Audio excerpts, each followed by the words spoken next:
dursi tika kama chaluka asinga fideru ki ashashi gatte rabbi sindi sulubu ki atabate badaru ki aruki ajof tusani kabuna se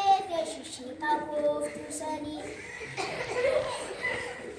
Wari amara buna namane bisu kuni dangkoro masina mande bisu but adami yang tena doka doka kapdi ijanu lala ichidao magabdi anisuma famale agatika chisuka chisenga fatu jadi anisuma famale famale agatika chisuka chisenga fatu namni biya ba ego godfenda batu